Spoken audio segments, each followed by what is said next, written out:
Boa noite. Na emissão de hoje vou mostrar-lhe o mundo de um dos homens mais conhecidos do planeta. Ele não é ator ou presidente de qualquer país, mas o que é certo é que todo o mundo o conhecia, respeitava e de alguma forma vivia com o seu gênio. De quem estou a falar? De Steve Jobs, o pai do iPhone.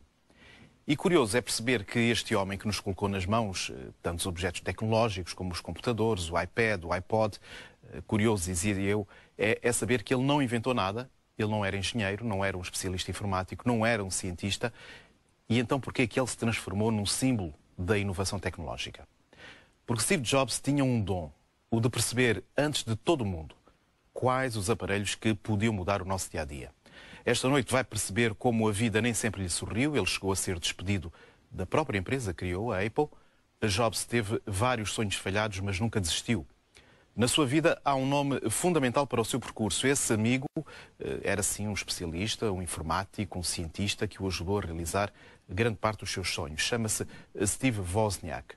Ele, aliás, confessa que Jobs tinha e sentia ser uma pessoa muito especial, tal como foi Shakespeare ou Isaac Newton. Megalómano ou genial, visionário ou sortudo, sobre Steve Jobs já se disse de tudo um pouco. Por isso mesmo, nada como ver este documento e escutar quem com ele se cruzou ao longo da vida. Eis a história de Steve Jobs, o homem que transformou a tecnologia em design e prazer.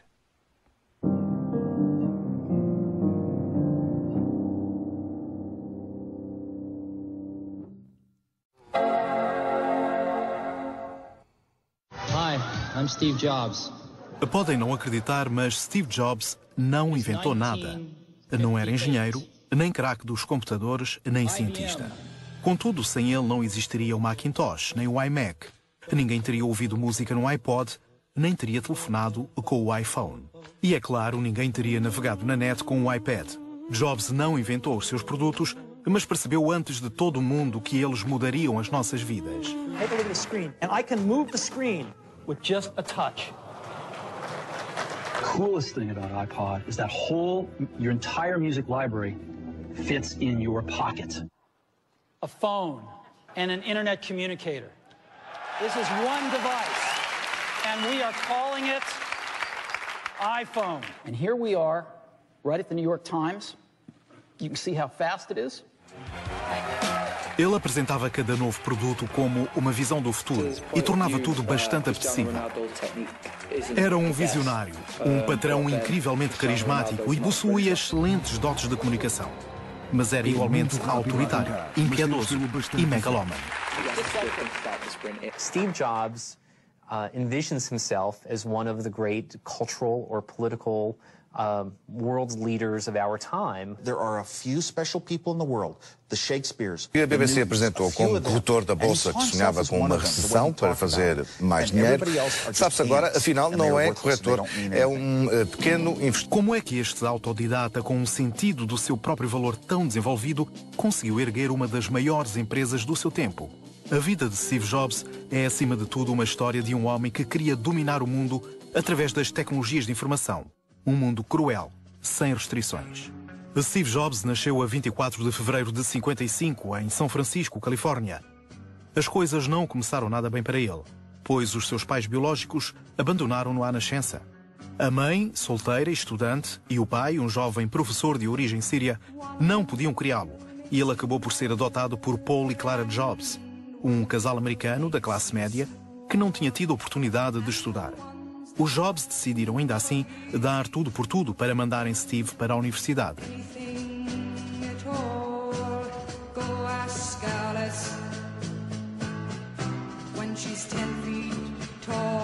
O jovem Steve cresceu junto dos pais adotivos no sul de São Francisco, nesta pequena vivenda dos subúrbios, situada no meio de um vale coberto de macieiras, que em breve seria conhecido por Silicon Valley.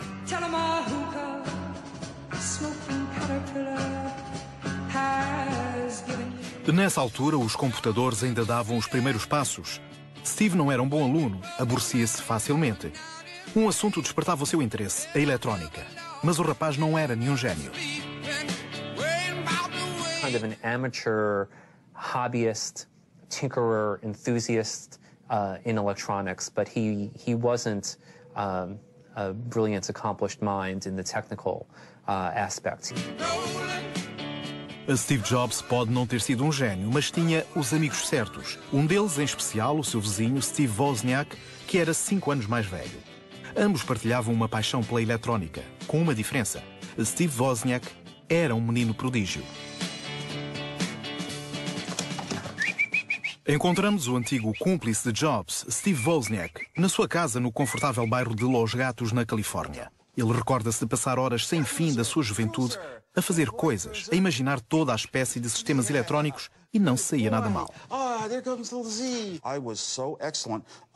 Over the years, I just developed tricks that were in my head, tricks of combining chips that it's hard to believe how I did that. You can't tell another person. You can't lead another person to develop what I developed. I just did it because I tried as hard as I could for years to do better and better and better jobs without reading any books on how you do it.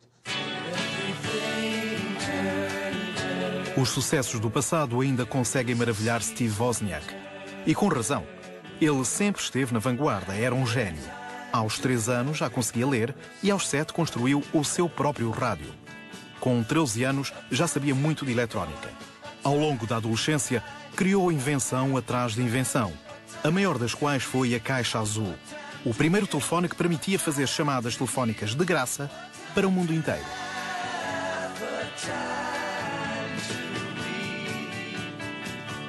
You put these tones into the phone, and it starts seizing phone lines and then dialing numbers for free. The phone circuits, the phone systems, equipment starts connecting you to numbers everywhere, no billing. O telefone funcionava na perfeição, mas era ilegal e por isso Wozniak nada podia fazer com ele. Anos mais tarde, inventaria a máquina do futuro.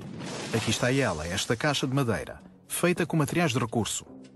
Parece mais um brinquedo, mas afinal é o primeiro computador pessoal da história. Apesar da sua aparência caseira, é pouco menos que revolucionário. Corria o ano de 66. Os computadores tinham este aspecto. Eram grandes máquinas que enchiam salas inteiras, sem teclado, sem monitor. Comparado com esta máquina monstruosa, a versão de Steve Wozniak era um avanço espetacular. Mas, como de costume, ele não percebeu o alcance da sua invenção. Até o dia em que a mostrou aos seus amigos, e em particular a Steve Jobs. I could go out on some tables and set up my Sears TV and my computer that I was working on designing and show off what I had. And I started getting people around me that were so amazed at how so few chips, one little board, was a whole computer. Para Steve Jobs, a máquina foi uma revelação. A partir deste ponto, só tinha um assunto em mente: comercializar o computador.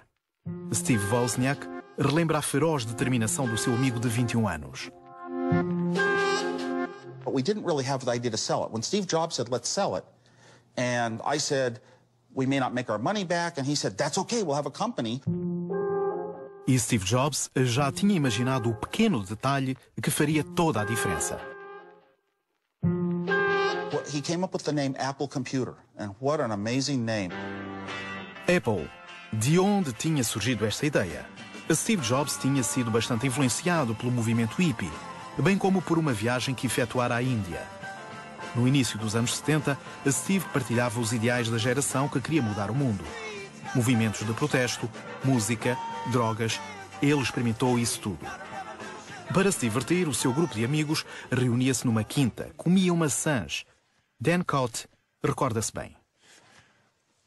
Steve and I and my girlfriend and mutual other friends had all stayed at that farm. It was an apple orchard. We had spent time harvesting apples. And since we were fruitarians at the time, we were fasting on apples. Inspirado pelo movimento hippie, mas também em homenagem a Isaac Newton, que descobriu a gravidade quando uma maçã lhe caiu em cima da cabeça, Steve Jobs escolheu a maçã como símbolo. A dentada do lado direito serve para evitar a confusão com um tomate. Agora, o gestor hippie precisava apenas de encontrar clientes para o seu computador revolucionário, chamado Apple I. Jobs depressa recebeu a primeira encomenda, 11 unidades para a Byte Shop, uma das primeiras lojas especializadas em informática que acabava de abrir em Silicon Valley. O biógrafo Owen Linsmeyer recorda as extraordinárias capacidades de vendedor que Jobs demonstrou naquele dia, apesar do seu aspecto hippie. You know, here's a young kid, basically a hippie, you know, walking around in sandals and shorts and a beard, coming in and asking for 30 days credit for several $1,000s worth of parts to build an unproven computer in an unproven industry. You know, back then, there was no microcomputer industry. There was no personal computer. There was just these guys with dreams in a garage. Quando Steve anunciou a sua primeira venda ao sócio, Wozniak nem queria acreditar, em especial porque ainda não tinham construído um único computador. When he got an order to sell fully built computers for $500 each, 100 computers is $50,000. That was twice my Hewlett-Packard salary. That was a big number. That was a financial shock. Com os primeiros $50 mil no bolso, ainda precisavam de montar os computadores. O que fizeram com recurso a poucos materiais de que dispunham. Contrataram o seu amigo, Dan Kotke, que assim se tornou no primeiro empregado da Apple. 29 anos mais tarde, ele conduz-nos ao seu primeiro local de trabalho.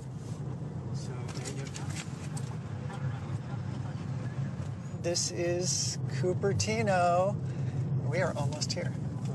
Here's Chris Drive. A viagem valeu a pena. Uma das maiores empresas do mundo começou aqui na vivenda dos pais de Steve Jobs, em casa da mamãe e do papá. This is where I stayed in the summer of '76. Apple Computer started in Steve's sister's bedroom, which was in the back of the house, but then it moved to the living room. And actually, we were doing the Apple I on the living room coffee table when I showed up, and then we were kind of moving it to the garage. Dan trabalhou durante vários meses nesta garagem, que se transformou depois num monumento lendário dos Estados Unidos. Dan não era muito habilidoso e não era certamente nenhum mago dos computadores. A Jobs também não, mas contratou Dan para fazer soldagens, pagando-lhe $3,25 a hora, e na altura não era nada mau. At the time, I didn't know anything about computers, so I was just kind of tagging along. And Steve, you know, had a whole plan of what they were doing, and I had no idea what they were doing. I was just trying to help.